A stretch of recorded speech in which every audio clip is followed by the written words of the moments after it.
Farewell, whom Trump threw in Syria. What consequences will the departure of Americans from the region have? 2 weeks have passed since Donald Trump announced the decision to withdraw his troops from northeastern Syria. The term seems to be relatively short, but it turned out to be enough so that the situation not only in Syria, but also in the Middle East as a whole, changes quite significantly. The United States never claimed that their troops would remain in Syria forever. On the contrary, the fact of their temporary stay there was agreed from the very beginning.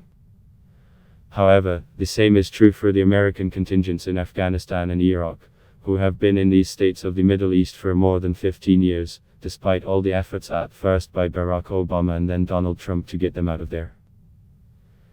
The Americans plan to create loyal regimes in these countries, to provide them with weapons, to teach them how to deal with them, and to leave with a sense of accomplishment and a feeling that from somewhere, and from these countries, the security of the United States and its allies would no longer come.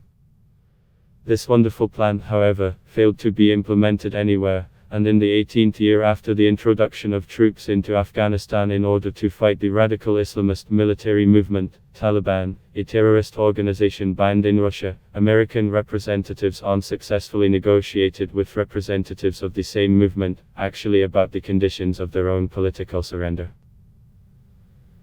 In early September of this year, President Trump ordered these shameful negotiations to end. And although I myself can only welcome this decision, an alternative way of moving towards solving the Afghanistan problem was not only not found, but was not even proposed. No one doubts that the military power of the US Army is much greater than the Taliban's capabilities. However, despite this, the Americans failed to crush the Taliban. Much has been said and written in an attempt to explain how this happened, although it would seem that it should not and could not have happened.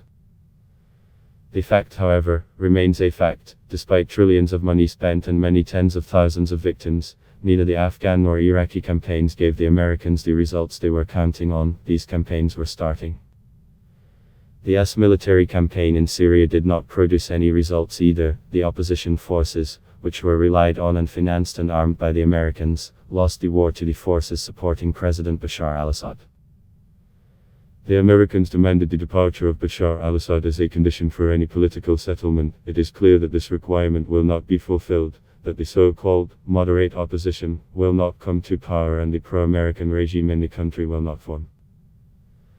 Fully aware of this, Trump decided to stop breaking the comedy, which leads to ever new victims and further growth of the already highest US budget deficit, having ordered the withdrawal of US troops from northeast Syria. This decision of the US president can be understood, but impossible to forgive, because Trump was well aware of what its consequences would be.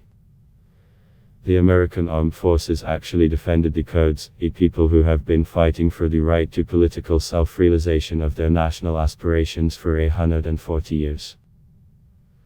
Kurdish leaders hoped that after the collapse of the Ottoman Empire, they would be able to count on the creation of their own national state. However, during the Lausanne Conference of 1922-1923, in which the leading role was played by representatives of England, France and Italy, and where the colonial powers determined the borders of Turkey after the victory of the Kemalist Revolution, no such decision was made. As far as we know, even its possibility was not discussed. Over the past century, the problem of the Kurds' lack of a national state has not come close to its resolution.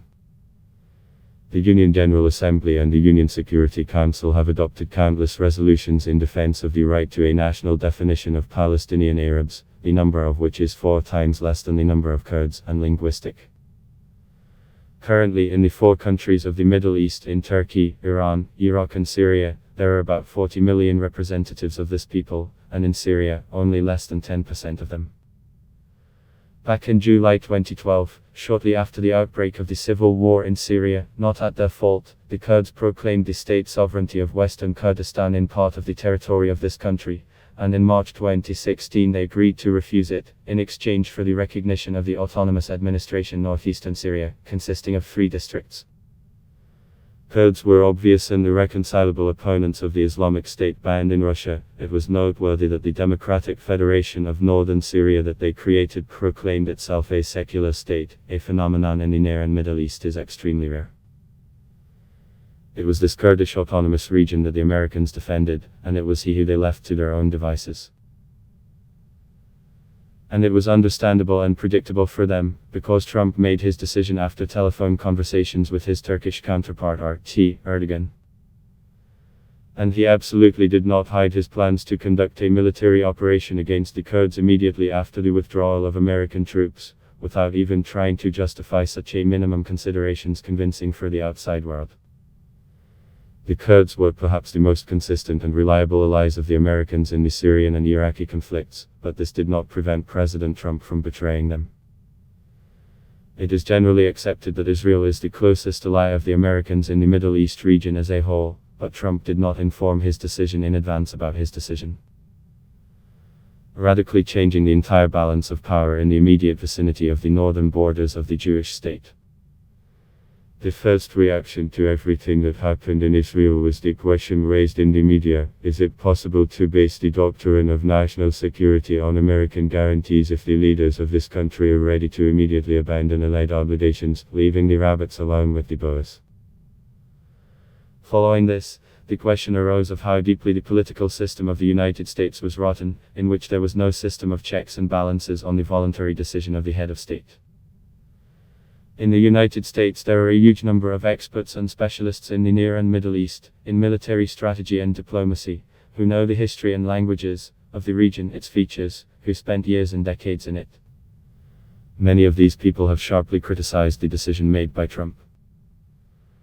But neither the House of Representatives, nor the Senate, having spent thousands and thousands of hours of work discussing Russian hackers, and now with the same zeal, studying Trump's telephone conversation with Vladimir Zelensky, did not consider it necessary to invite any of the Middle Eastern experts to urgently discuss one of the sharpest twists and turns of US policy in this region.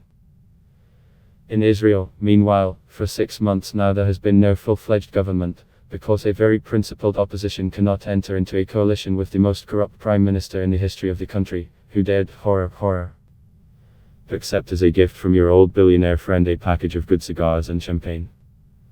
And despite the fact that the sharp increase in Turkey, the 5-day ceasefire agreement not respected by Ankara, which the Americans for some reason considered a significant diplomatic victory, expires on Tuesday evening, after which ethnic cleansing, the massive expulsion of the civilian population, will resume in full in northern Syria. Erdogan does not hide his goals: the expulsion of Kurdish residents from their homes, the creation of a buffer security zone in northern Syria, where the Turkish president plans to resettle 3 million Syrian refugees of different nationalities who are forced to leave Syria.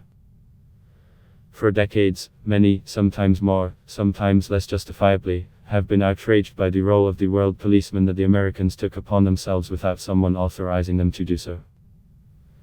And now we have come to a new Middle East and a new world order as a whole, in which there are no policemen, no norms and laws, and what constrain him to do with a rabbit will be determined in each case at his discretion.